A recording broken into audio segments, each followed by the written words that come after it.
A kind day to you all, I'm Kinsmark, and this is Let's Play Runeous, Part 1. The first of a couple of visual novels set in the fantasy land of Sera that I am curious to check out.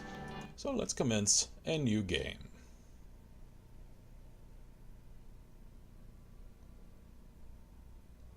Novello. So, how should I begin this story? Tiana. Geez, if you don't want to, I could take over from here, you know. Besides, isn't starting from the beginning just common sense? What, you want me to go all the way back? Do you have any idea how long that would take? Nay, we shall start from a town named Strondheim, when it was spring, and the arbitrarily chosen year was 621. Alright then, a little aware of itself here. I say it's arbitrarily chosen, since humans had actually started counting the centuries again only some time after the last Great War. Cue the exposition. Blah, blah, blah. Yeah, alright. Alright, charming sense of humor already. The remains of that war are very much still present. If I could read, though not in the form you might first expect. I like the art style, clearly hand-painted. In this town, a small platoon from the Avarian army was preparing for its next mission. Hey, don't just ignore me!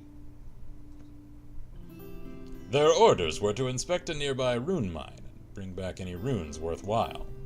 For this purpose, they had also hired a young runic apprentice by the name of Leif. Now hold on, why are we following this insignificant bookworm? What is he going to amount to in the grand scale of things? Well now, give it time. This is what one would call starting from a smaller scale. It'll be alright in the end.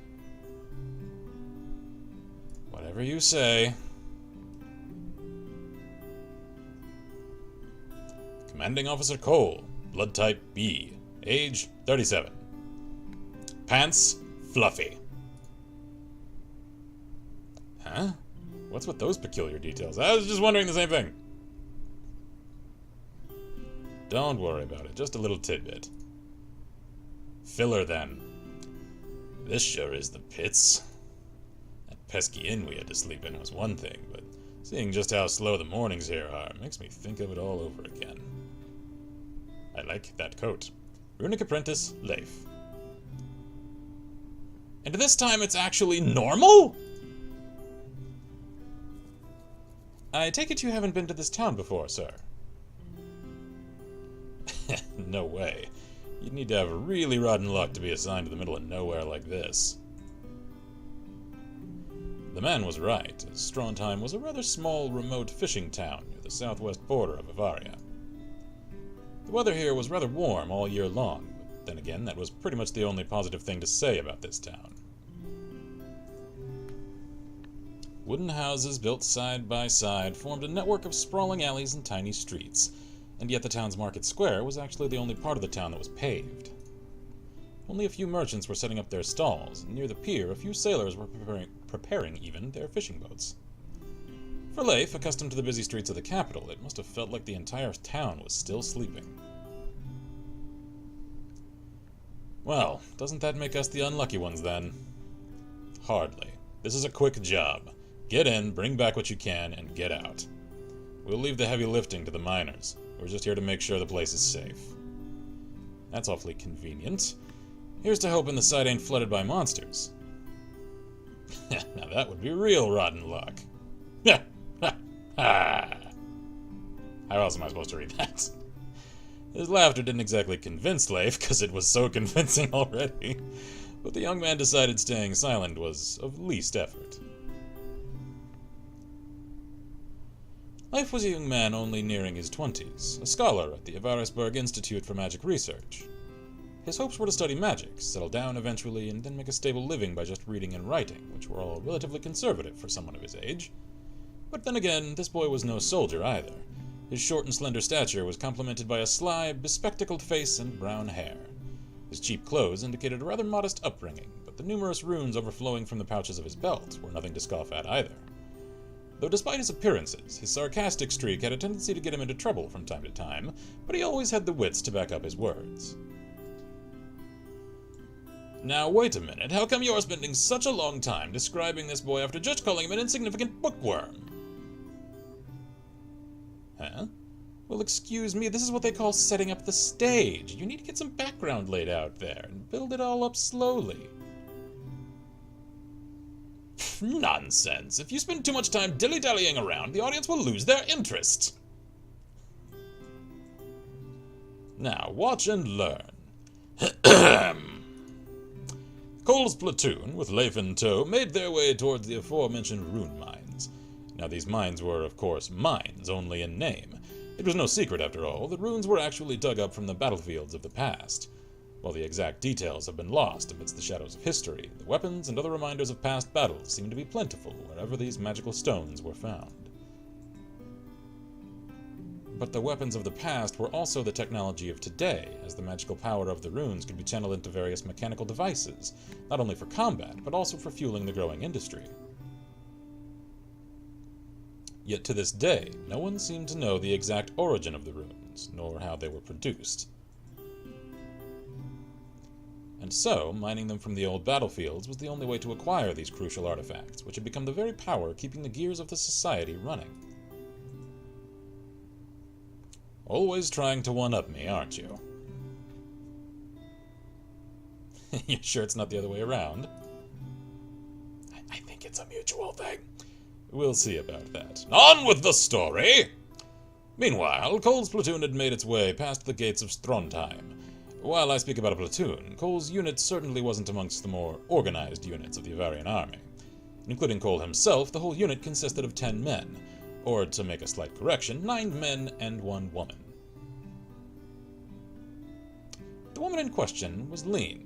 I don't know how to pronounce that. Coming from a family with a long history in military service, even if she herself had felt the obligation for choosing a soldier's career. Alright, for some reason I felt like that sentence structure a little strange. Coming straight from a prestigious military school, her short nerves and overly confident attitude had ruined her chances for a promotion once in the past, and now she was stuck serving as second-in-command for Cole's unit. So, if I recall correctly, the mine was situated in the forest east from here. That's how it is. The maps around here ain't the most accurate, but I figured that we should make it there before noon if we follow this road here, then make a beeline for the forest when it comes up. Elder Green Forest. And so the crew headed out, the tiny platoon marching leisurely in a simple line alongside the country road. All kinds of small talk, mostly on beer, food, and women, as you'd expect from a group of burly men, was made as this undisciplined even bunch marched across the fields. I can read, I swear. Then again, Cole himself wasn't the most disciplined soldier either. His experience and natural talent for fighting had got him this far, but his lack of manners and low ambition also meant that he was stuck as a petty commanding officer. But unlike Leaney, Cole was actually pretty content with his current position. There were few things he loved more than drinking and fighting. Soldier Y. You can't be serious. Soldier Z. No, I kid you not. That was only the beginning. So, as I was saying, this drunken lad... Insert drunken ramblings here. Meanwhile, Leaney seemed quite annoyed at the two soldiers, telling a story to pass the time. Alright, that face. Can you two keep it down? First of all, your conduct is highly inappropriate for a soldier. Second... Alright, oh jeez, okay. And all the while, Leif just observed the situation from afar, thinking along the lines of, should I bother doing something about that? Keep distance, man. Oh, I get a choice. I mean, they're just passing time as they walk, man. I mean, I'll just stay out of it. I'll just keep my distance. Choosing the path of least effort was what Leif excelled in, and this time was no different. Meanwhile, the two soldiers continued to make fun of Leaney, who, by the way, was really starting to lose her temper. Isn't Leif being a bit wimpy here? I mean, the soldiers were clearly in the wrong. Are they, though? They're chatting as they meander through the forest. Well, let's just see what happens. Huh? All that talk about pride and honour? What would you know? Somebody who's never fought in a real battle, sent here from some military school and acting all high and mighty. Drawing her sword, Lene was facing the soldier head on. Oh, now she's going to conduct herself misconductedly. Sure, that's a word, go with it. Soldier, why? Oh, so you want to have a go at it? You saw that she drew hers first, right? Don't blame me if you get hurt. The man drew his blade in response, but Lene was quick on her feet. She deflected the half-hearted attack from her opponent with a steady hand, then thrusting a blade forward, stopping its tip right in front of the man's throat. Are you even taking this seriously? Clearly you're not, since you're attacking your own men. As a soldier, your life is always on the line, especially when your commanding officer is the one putting it on the line. Yet what was with that sloppy offensive? Because he didn't want to kill you, because you're his officer. He wanted to make fun of you. You're playing right into his friggin' hands. Still thinking she would have needed someone to stand up for her, and moreover, stop the stealing the sweet bits of the story. And meanwhile, the soldiers even, I can read, I promise you, could only watch in remorse as Lene continued with her lecture. You sure you don't need to stop her? Stop her? You think I could, even if I wanted to? Remind me not to get on her bad side. Ever. Well, this seems cheery. After several hours on the road, and another spent tromping through the forest, corrections needed, the platoon finally arrived at the rune site. This is the place. Having passed through the woods, they had come to a small open area, but even though it was a forest, it was dead quiet. Something about the atmosphere wasn't quite right. Should be, if the villagers were telling the truth. But we should be careful. According to some theories, runes are causing anomalies in the flow of magical energy, which occasionally has malicious effects with nature. Huh? As it looked like his explanations weren't quite understood, Leif was forced to revise his wording. I mean, we could run into monsters here. It has been awfully quiet for a while now. The silence in the forest is a creepy thing. Then why didn't you say so? But there was no answer. The group fell silent as they felt that the ground itself had begun to shake. You said something about monsters and whatnot, but isn't this a little ridiculous? Given that we're the ones in this mess, I don't know if that's the word I'd use. Alright. Cue the encounter music then.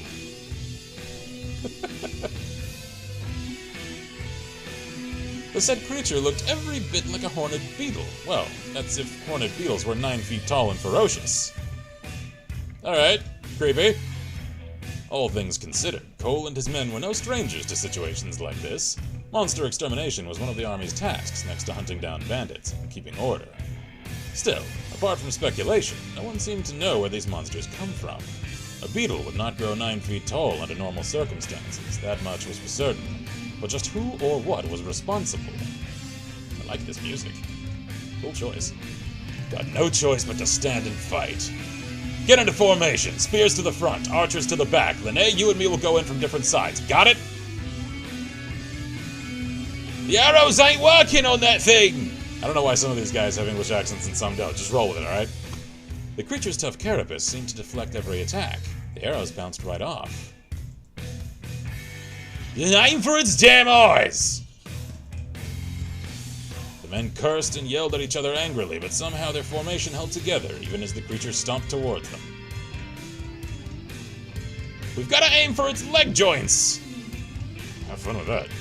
How about you try aiming at something like that? That thing is just gonna crush everyone who goes anywhere near it. Then something completely unexpected happened. Clumps of ice seemed to materialize from thin air, binding the creature's middle legs. What the?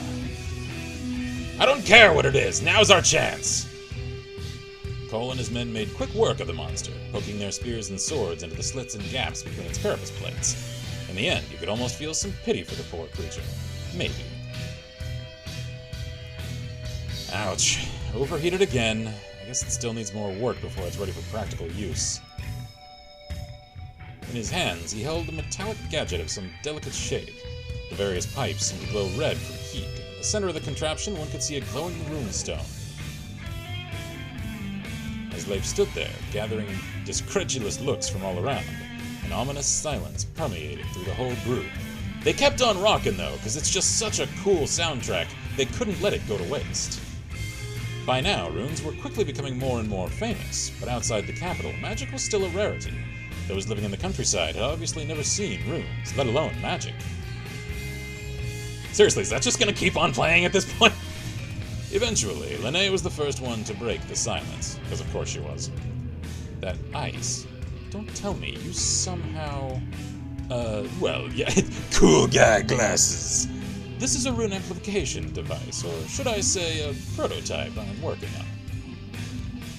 Commonly, magic was channeled from runes with an amplification device, a mechanical apparatus built solely to convert magical energy into a more useful form. Designed largely through trial and error, they were delicate contraptions often large enough to fill an entire room. Smaller devices like the one Leif carried was one of a kind, but the power that could be channeled through such a device was highly limited.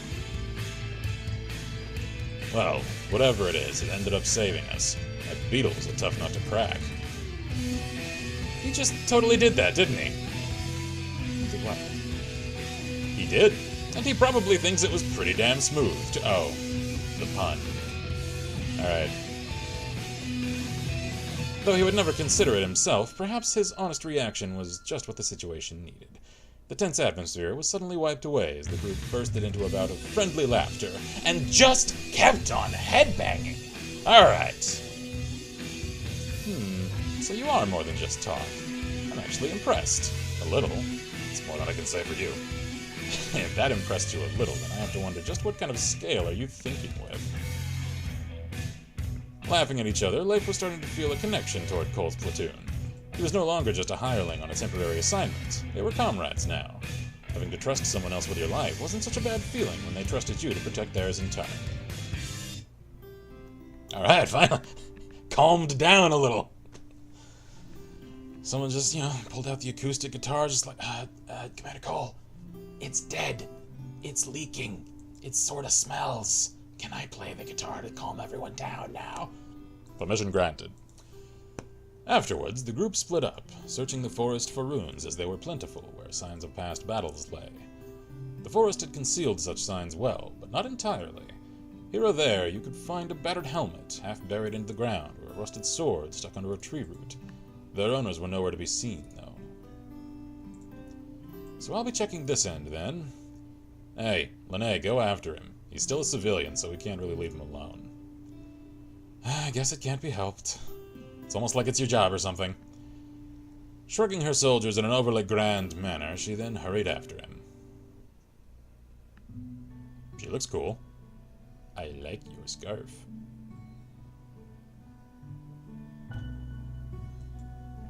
Meanwhile, Leif had indeed found something, though that something was completely different from what he'd been looking for. It was a girl, roughly the same age as him, dressed in a long gown, embroidered with elaborate patterns, but if you looked closer still, you could make out tiny horns on her head. Curved and spiraling on the side of her head, they somehow gave the girl a dignified yet mysterious look. Leif faintly remembered having read of horn-headed people, the Jakawi, a nomadic race as old and unchanging as time itself. Their horns were said to be the source of their magical powers, and indeed they seemed to be able to command magic at will. Cool. Hey. Incomprehensible speech and confused facial expressions. Leif hailed out to the girl, but since their languages were different, it only resulted in confusion. They both flailed their arms, trying to explain their situations, though not a single word was understood by either side. As it didn't seem like they could hope to converse with each other, Leif found himself trying a simpler method of communication. Mimicry! I'm looking for these. Seen any? I haven't any props. Pretend! Alright, I'll resist the urge to make easy internet jokes. Pulling out a rune from his pouch, he pointed at it, only to see the horned girl turning her head sideways with that universal gesture for vague curiosity. Glowy. Though just then, the rune in Leif's hand started glowing by itself, and similarly, her horns were also emitting a soft blue glow as if they were resonating with the stone. Suddenly, Leif could hear a voice inside his head, though the girl's lips weren't even moving. Is that magic? Was that your voice? Pointing at the horned girl, Leif stood there with a blank face. Though he was well versed in magic, he had never read anything quite like this. The two seemed to be able to trade thoughts freely without even opening their mouths. And if they can understand the language, that means they're exchanging ideas, not actual phonemes and words, syllables. Girl telepathic. Yay, I'm actually communicating with a member of another species. This might be a first. Very funny. Anyway, I go by the name of Leif. And you? M.A. It seemed that it was all she was going to say about herself. Just how did you manage to wander off this far? Wait a minute. Who's that? A Shakawi? Yeah. Seems to be from the local tribe. Her name's M.A. Huh? You can actually speak the Shakawi language? Well, something like that. What do you mean with that girl being troublesome? Is she someone dangerous? Hey, don't be poking around in my head like that. Anyway, she's not after my life or anything like that, but I'd suggest you stay away from her. Let's just say she has a short temper and a habit of jumping to conclusions. What's with those looks you two are exchanging? Do you know something that I don't? Yes. See what I mean? I see. And I will see you again. Maybe. Sending such a thought his way, the horned girl turned away and disappeared quietly into the forest. Hey! I'd suggest you leave her be. Someone like her has got nothing to do with our orders anyway.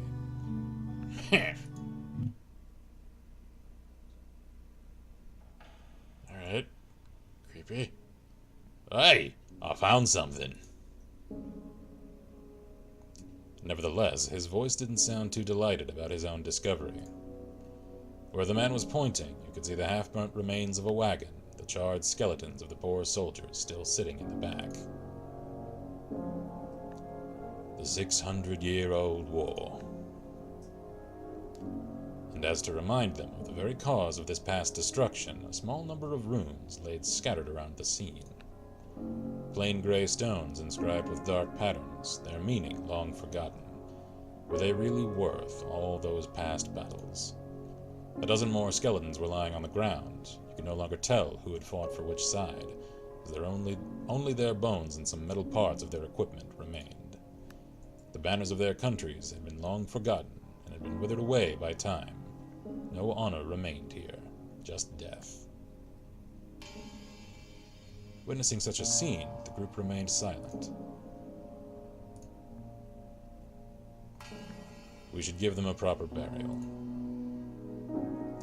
The mention of manual labor incited some subdued grumbling from the soldiers, yet everyone agreed to pitch in to help. After all, any single one of them could have met a similar end. Leif and Linné, who had neither seen any real battles, felt a little left out. Even though they did understand all this on a fundamental level, they could hardly claim to understand what seeing this meant to a seasoned soldier. Worn out, cynical, and disillusioned, those who had seen their fair share of wars definitely knew how close death loomed every step of the way. Leif, your first time seeing a corpse. Her voice sounded different, like it had lost its usual haughty edge. Noticing it, Leif seemed even more serious than usual. Let's go with that, because that doesn't imply much about her. It's not something I'd like to get used to. To be honest, it's not. Then again, it's not something I'd like to get used to either. Met with such an answer, Linné stared past him at the broken skeletons lying in the mud. She grit her teeth and replied, You're blessed since you're allowed to think that way. Career choices. Leif knew perfectly well what she meant, but chose not to bring it up. Some questions simply did not have a right answer.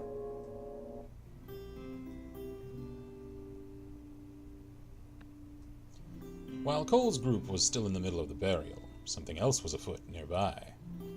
Coming through the forest, it was another unit of the Avarian army. 20 men, marching in a single line, the group halted as they noticed Cole and his unit. Passing through, eh? And what about that girl? A hostage? As Cole had pointed out, the unit seemed to be transporting a lone girl, the very same one Leif and Linné had met earlier.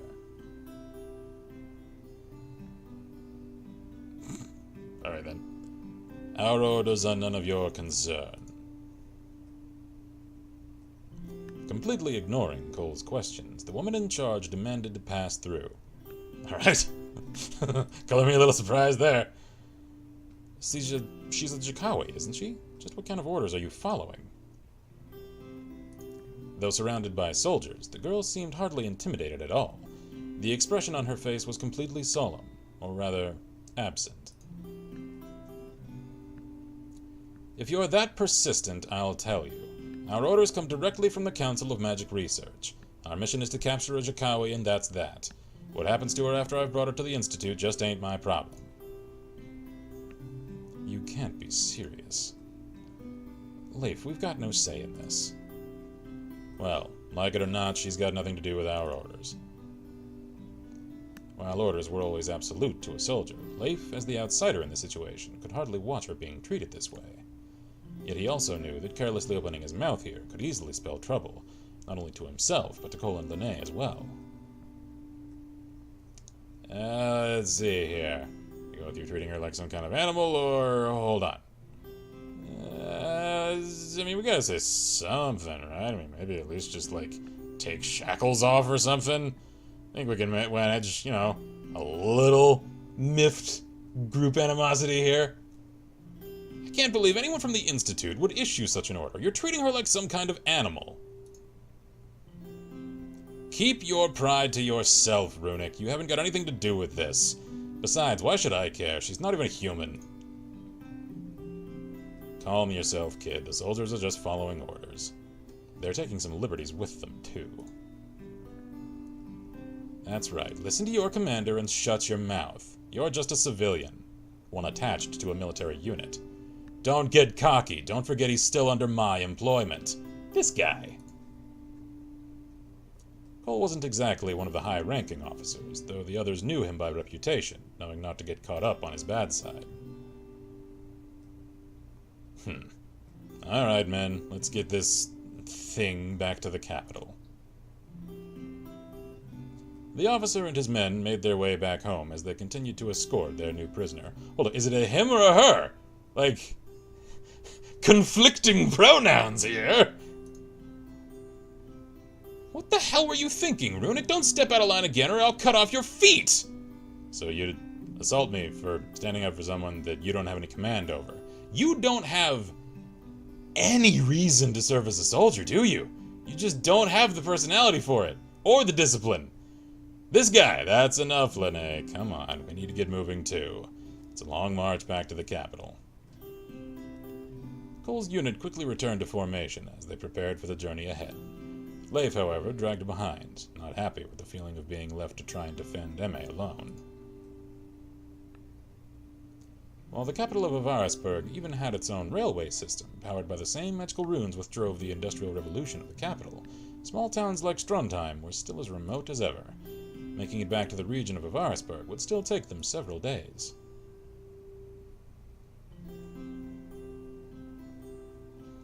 Upon that journey home, the group decided to make camp for the night. Tensions between Leif and Linné had been growing. That looks like tension of a different sort. Hey, why the long face? You're still thinking about what happened to that Jakawi girl, aren't you? It was that obvious, eh? And just what was I supposed to do then? You just had that don't talk to me even though I desperately need attention look on your face. Assumptions galore, this one! Huh? I did not. Oh, you did alright. But still, she was that cute, eh? I honestly thought she looked kind of plain, but if seeing her in a pinch got you that agitated... My God, how shallow and petty are you? Hey, it's not like that, I swear. It's just that I can't stand the thought of that another Runic would treat a person like that. Hearing as much, Lene could only look away in shame. She knew that it wasn't right, but as a soldier, she had no other choice. Sure she did. When I return to the capital, I'm going to look into that magic research and that Jakawi girl. Hey. And just why are you telling that to me? Once this mission ends, we won't have anything to do with each other. Conversation! You started it! Do you not want it? Leave then! Go sit in the fire! Get your hair draped into it. And so, suit yourself then. Having snapped at him like that, she couldn't take her words back, even if she wanted to. Good! Screw her! Cole's unit finally made it back to the Avarisburg region, and were a mere train journey away from making it back home to the capital. Cool trains. Alright, man, get your butts on the quain. On the quain? I read a little too far ahead in that sentence. On the train! Quickly now! His voice almost drowned out from the whistle blast of the conductor. The train was just about ready to leave.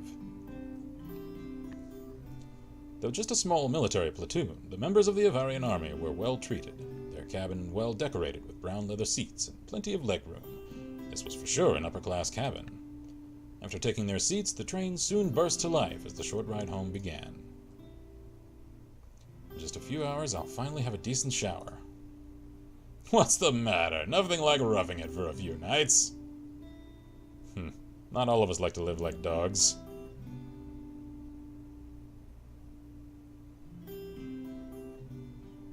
Comfy. As the group exchange banter between themselves, the train finally pulls out from the station, making its way across the vast open country. Just another hour and we'll be home. Or will we? At that moment, the light in the cabin begins to fade, the train swaying more and more harshly. What the? Something's not right. Relax, probably just some crossed wires causing a power outage. That's not it. Leif was staring out of the window, eyes fixed upon the sky.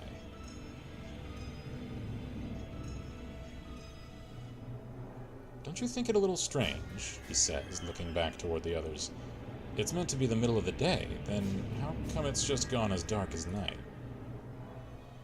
An eerie atmosphere began to build within the cabin. Something was very wrong indeed. Within minutes of the light fading, a bright green flash, almost blinding, emanated from outside the train. At this point, the train had come to a complete standstill. Every passenger aboard sat silently, confused by this strange chain of events. Cole's unit's attention was quickly directed to one end of the cabin as a sharp, high-pitched scratching sound echoed. Some of these sentence structures are just kind of challenging to actually flow along with vocally. What the hell was that? Whatever it is, it's coming from outside the train.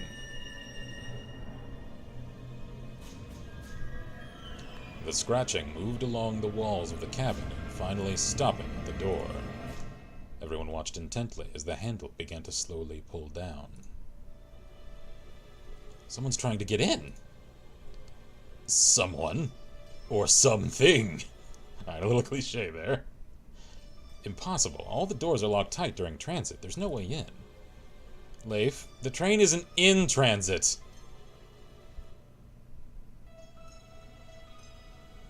A loud thud as the door flung open.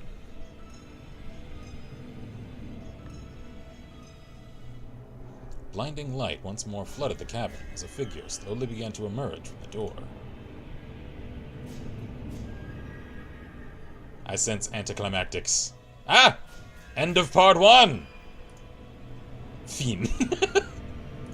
Alright then. Achievement unlocked! All done. I mean, for this part, because I know there's another one. I'm not sure if it's actually finished. I'll have to check that. Is there anything else? Credits? Roll them?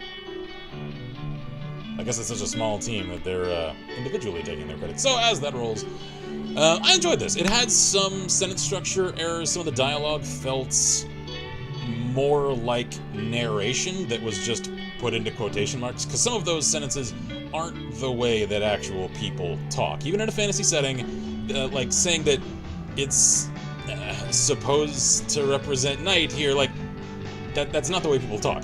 Overall, though, I enjoyed it. I liked the almost sort of pseudo post-fantasy apocalyptic nature of the story as far as the collection of runes is concerned, and their adaptation into a power source that the origins of aren't completely understood. Like, that's a clever concept. And the art style is fantastic. Clearly all hand-drawn, painted. I couldn't tell you what software is used, because some of it seems digital, some of it seems more traditional. I don't know. That's just conjecture on my part. All of it is pretty cool, though. So, I'd happily play another part of this, and I'd happily pay for a longer game along these veins, adding in more choices, because I feel like I could easily count the choices for the player on a single hand for this game, and I'd like to increase that number. Given it's a short experience that is meant for single session completion, I would just like more of it, and that's always a good thing, because it means I liked it enough that I don't just want it to finish. I want it to keep going. I want it to flesh itself out more. I want to know more about it. That's the sign of something that's actually hooked someone. So, yeah, credit to the developers, to the writers, to the artists, to the sound design, because some of those soundtracks, though they needed some volume leveling, were pretty cool. I enjoyed them. I don't know if they were chosen from royalty-free sources or if they were actually composed for this. Either way, they fit it well, and I enjoyed them. So check this out at the link in the description if you guys are curious to play this for yourself, see how some of the other choices go. Comment about the choices that I made. Should I not have mouthed off so much? Should I have kept quiet? Or do you approve of the things I've done? I don't know. So, thank you all kindly for watching. I'm Kizmark here, that's Press, and as always, I wish you all good gaming and Godspeed.